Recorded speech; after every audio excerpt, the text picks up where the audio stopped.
Pada materi akuntansi internasional ini, secara gambaran umum, akuntansi keuangan dipengaruhi oleh lingkungan tempatnya diterapkan. Setiap negara memiliki perbedaan sejarah, nilai, budaya, sistem politik, dan juga ekonomi, serta juga berada pada berbagai tahap perkembangan ekonomi.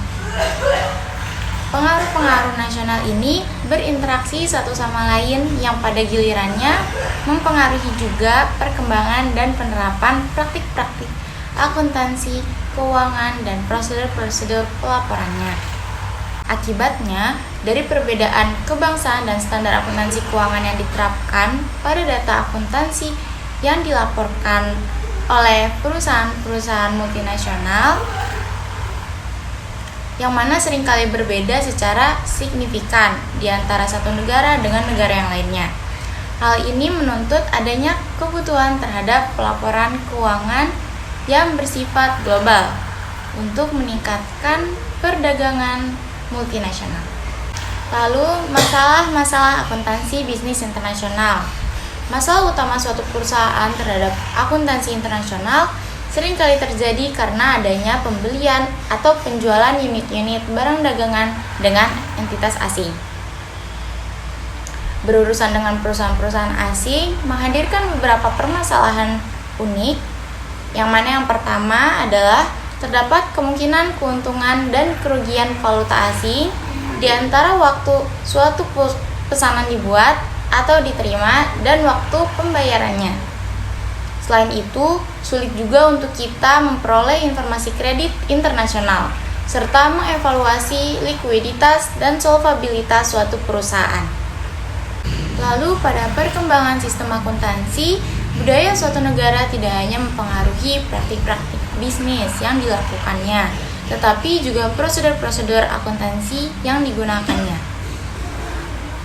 Hal ini bisa dilihat melalui tingkat pendidikan, sistem politik, sistem hukum, dan juga perkembangan ekonominya. Pada tingkat pendidikan, terdapat kecenderungan adanya korelasi langsung di antara tingkat pendidikan yang dimiliki oleh penduduk pada suatu negara dengan perkembangan praktik pelaporan akuntansi keuangan di negara tersebut, di mana karakteristik-karakteristik yang menjadi bagian dari faktor lingkungan tersebut antara lain, yang pertama, ada tingkat literasi di suatu negara. Lalu ada presentase populasi yang telah menyelesaikan pendidikan dasar, pendidikan tinggi, dan universitas. Lalu ada orientasi pada sistem pendidikan seperti vokasi, profesional, dan lain sebagainya. Serta kesesuaian sistem pendidikan dengan kebutuhan ekonomi dan sosial dalam suatu negara. Lalu pada sistem politik, tipe sistem politik seperti sosialis, demokratis, totaliter, dan lain sebagainya dapat mempengaruhi perkembangan standar dan prosedur akuntansi. Sistem akuntansi di suatu negara dengan perekonomian yang dikendalikan secara terpusat pasti akan berbeda dengan sistem akuntansi di negara dengan perekonomian yang berorientasi pasar. Dan jika dilihat melalui sistem hukum, sejauh mana UU di suatu negara menentukan praktik akuntansi yang akan mempengaruhi kekuatan profesi akuntan di negara tersebut. Ketika pemerintah melakukan praktik dan prosedur akuntansi, maka otoritas profesi akuntan biasanya menjadi lemah. Sebaliknya, penetapan kebijakan akuntansi tanpa melalui proses hukum oleh organisasi-organisasi profesional merupakan karakteristik dari negara-negara yang menganut hukum Anglo-Saxon atau common law. Lalu dilihat dari perkembangan ekonomi, tingkat perkembangan suatu negara mempengaruhi perkembangan dan penerapan praktik-praktik pelaporan keuangannya. Negara-negara yang tingkat perkembangan ekonominya rendah secara relatif akan kurang membutuhkan sistem akuntansi yang kompleks dibandingkan dengan negara-negara yang tingkat perkembangan ekonominya lebih tinggi. Lalu, penyusunan laporan keuangan bagi para pengguna asing. Perusahaan yang menerbitkan laporan keuangan bagi para penggunanya di luar negeri dapat mengambil salah satu dari beberapa pendekatan dalam penyusunan laporan keuangannya. Yang mana yang pertama, mengirimkan serangkaian laporan keuangan yang sama ke semua pengguna, baik domestik maupun asing. Lalu yang kedua, menerjemahkan laporan keuangan yang dikirimkan ke pengguna di luar negeri dalam bahasa nasional yang digunakan di negara penggunanya. Lalu yang ketiga, menerjemahkan laporan keuangan yang dikirimkan ke pengguna di luar negeri dalam bahasa nasional dan mata uang yang digunakan di negara pengguna yang dituju. Lalu yang keempat, menyusun 2 rangkaian laporan keuangan, 1 laporan menggunakan bahasa, mata uang, dan prinsip akuntansi di negara domisili perusahaan, sementara laporan yang lainnya menggunakan bahasa, mata uang, dan prinsip akuntansi di negara pengguna yang dituju. Lalu yang terakhir yang kelima, menyusun serangkaian laporan keuangan yang dibuat berdasarkan prinsip-prinsip akuntansi yang diterima di seluruh dunia.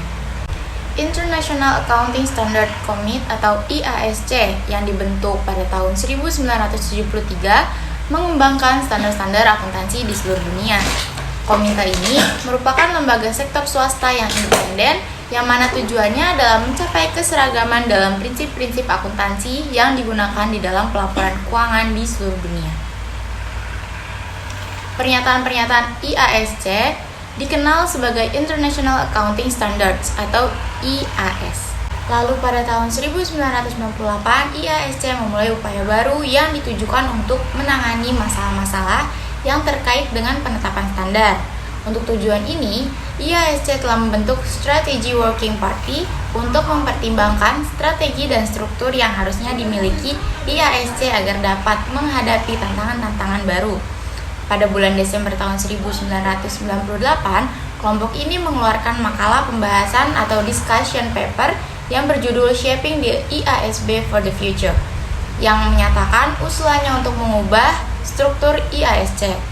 Pada awal tahun 1999, sejumlah komentar atas usulan tersebut telah diterima. Dan pada Maret tahun 2000, Dewan IASC secara bulat menyepakati konstitusi baru untuk merestrukturasi IASC. Materi selanjutnya yaitu IFRS Foundation, di mana IFRS Foundation terdiri atas 22 pengurus. Susunan kepengurusan tersebut membutuhkan keseimbangan latar belakang profesional yang tepat, termasuk auditor, penyusunan laporan, pengguna laporan, akademisi, dan pejabat lain yang melayani kepentingan publik. 2 pengurus biasanya merupakan rekan senior dari kantor akuntan publik internasional yang ternama. Tugas para pengurus mencakup hal-hal berikut: menunjuk anggota dewan, menunjuk anggota standing interpretation, komite, dan standar advisory council, dan lain sebagainya. Kalian bisa lihat di pinggir sini. Materi selanjutnya yaitu tentang Accounting Standard Advisory Forum atau ASAF. Pada tahun 2013, suatu organisasi baru, Accounting Standard Advisory Forum atau ASAF, ditambahkan ke struktur organisasi LASB, di mana tujuannya yaitu ASAF adalah memperbaiki kerjasama di antara para pembuat standar pelaporan keuangan di seluruh dunia dan memberi arahan kepada IASB selama mereka mengembangkan International Financial Reporting Standard atau IFRS. Materi selanjutnya yaitu IFRS Interpretation Committee, di mana IFRIC terdiri atas 14 anggota yang ditunjuk oleh pengurus IASB setiap 3 tahun. Para pengurus berupaya memilih para anggota Interpretation Committee agar terdiri atas kelompok orang-orang yang memiliki kombinasi keahlian teknis yang terbaik dan keragaman bisnis internasional dan pengalaman pasar dalam penerapan praktis IFRS dan penalisan laporan keuangan yang disusun berdasarkan IFRS. Baik, materi selanjutnya yaitu kegunaan internasional accounting atau accounting standards, di mana standar-standar accounting internasional ini atau International Accounting Standard IAS dapat digunakan dalam berbagai cara.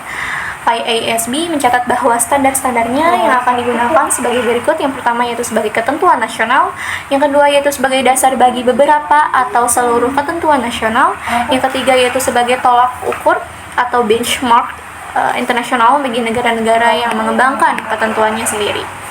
Selanjutnya itu oleh pihak-pihak yang berwenang untuk perusahaan-perusahaan domestik dan asing, dan yang terakhir yaitu oleh perusahaan itu sendiri.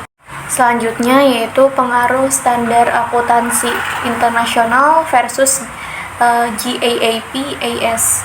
Pada bulan Februari tahun 2000, SEC memilih untuk meminta perusahaan Amerika Serikat agar berkomentar mengenai apakah SEC sebaiknya mengizinkan perusahaan asing untuk mendaftarkan sekuritasnya di Bursa Saham Amerika Serikat.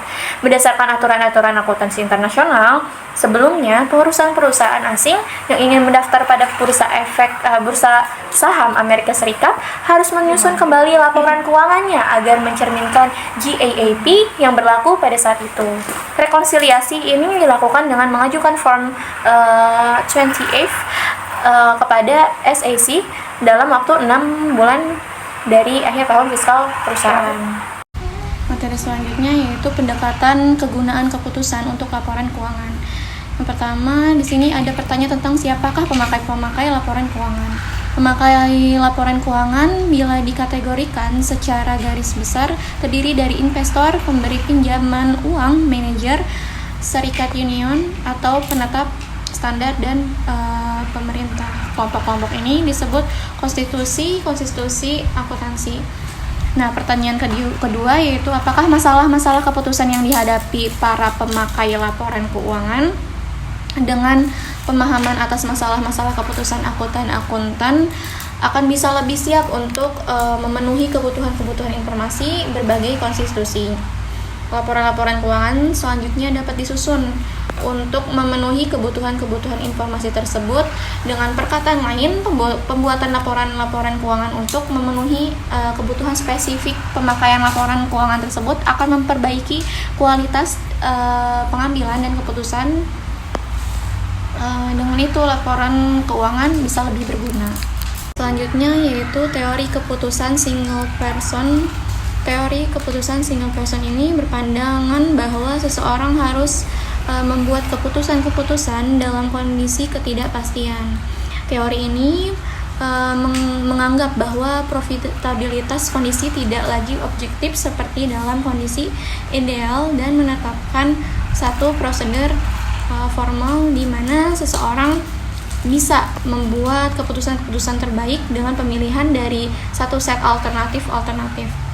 Prosedur ini memerlukan tambahan informasi yang harus diperoleh untuk merevisi penilaian subjektif membuat keputusan tentang profitabilitas apa yang mungkin terjadi setelah keputusan dibuat, atau yakni profitabilitas ini kondisinya state of nature. Teori keputusan relevan untuk akuntansi karena laporan keuangan memberi informasi tambahan yang berguna untuk kebanyakan keputusan. Selanjutnya yaitu kesimpulan, di mana teori akuntansi adalah penting karena dapat membantu memahami mengapa informasi adalah jenis komoditi yang besar. Kekuatannya dapat mempengaruhi tindakan-tindakan yang diambil oleh para investor. Akuntan yang mempersiapkan kebanyakan dari informasi yang dibutuhkan investor perlu untuk memahami peran kuat ini.